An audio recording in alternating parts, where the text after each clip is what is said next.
Bismillahirrahmanirrahim. Assalamualaikum warahmatullahi wabarakatuh. Kaum muslimin dan muslimat rahimakumullah. Marilah kita tidak henti-hentinya memanjatkan puji dan syukur kepada Allah Subhanahu wa taala. Karena dengan nikmatnya Allah masih memberikan kita kesempatan untuk hadir dalam kultum mulia ini.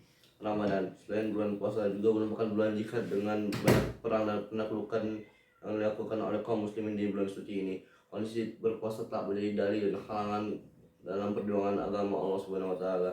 Terdapat 4 perang dan penaklukan yang tercatat dalam sejarah dilalui oleh kaum muslimin di perang bulan Ramadan. Yang pertama, perang Badar. Perang Badar terjadi pada 17 Ramadan 13 Maret 624 Masehi adalah 313 pasukan muslim melawan 1000 pasukan Quraisy yang besar. Namun atas pertolongan Allah, kaum muslim berhasil menangkan peperangan ini dan juga strategi penguasaan sumber yang ketat. Kemenangan tersebut juga merupakan pertama bagi Rasulullah SAW, para sahabat dan kaum muslimin yang dalam menentang kemusyrikan dan kebatilan dengan kondisi yang sedang berpuasa. Kedua, perang Khandaq. Perang Khandaq yang terjadi pada tahun 5 Hijriah atau 31 Maret hingga April 627 Masehi merupakan perang yang dilakukan dengan taktik membuat parit untuk melindungi Madinah. Taktik parit tersebut digagas oleh Salman Al-Farisi karena orang-orang Persia membangun parit pertahanan dalam situasi takut diserang, terutama oleh pasukan berkuda. Perang ini melibatkan 3.000 pasukan muslim melawan pasukan gabungan Quraisy dan Madinah di dekat parit besar yang digali pihak musuh menjadi kesulitan untuk menyerang kaum muslim.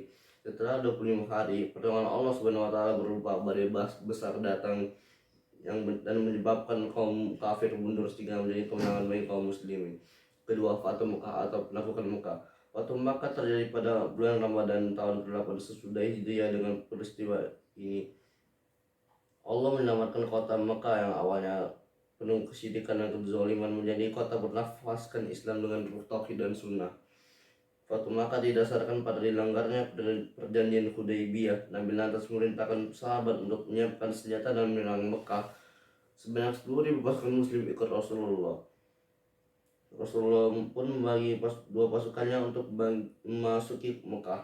Khalid bin Walid ditempatkan di sayap kanan untuk memasuki Mekah dari dataran terendah, sementara Zubair bin Awam memimpin pasukan sayap kiri dan membawa bendera Nabi Shallallahu Alaihi Wasallam melalui dataran tinggi. Lalu Nabi Muhammad mengitari Ka'bah dan bertakbir dari setiap sudutnya. Dia menyatakan sejak saat itu kota Mekah menjadi kota suci dan kaum Quraisy dimenangkan oleh Allah Subhanahu wa taala. Kedua, perang Hattin. Perang Hattin atau Hittin di bulan Ramadan terjadi di bulan Ramadan 4 Juli 1187 Masehi di lembah Hattin dekat wilayah Tiberias. Perang ini melibatkan 30.000 pasukan muslim Ayyubi yang dipimpin oleh Sultan Salahuddin Al-Ayyubi, melawan 20.000 tentara salib Yerusalem yang dipimpin oleh Raja Zaid al-Lusik. Dan perang ini didasari karena dilanggarnya gencatan senjata akibat penyerangan dan pemantauan kafilah dalam minat haji oleh tentara salib yang dipimpin oleh Reynald Satilon. Bahkan ia juga merencanakan untuk menyerang kota suci Mekah dan Madinah yang kaum muslimin bersatu di bawah panji Islam pimpinan Sultan Salahuddin Al-Ayyubi. Perang ini diakhiri dengan kemenangan mutlak bagi dinasti Ayyubi dan kekalahan telak Raja Yerusalem, sehingga Raja Gai ditawan dan Reynald pun dieksekusi oleh sang sultan akibat perbuatannya. Perang ini juga membuka gerbang penaklukan Yerusalem atau Al-Quds dan kembalinya Palestina ke tangan umat Islam. Demikian beberapa hal yang dapat saya sampaikan. Semoga kultum tadi dapat beri manfaat dan kebaikan bagi kita semua. Tentunya kesempurnaan hanya milik Allah Subhanahu wa taala semata. Karena itu saya mohon maaf atas ucapan dan tindakan yang tidak berkenan.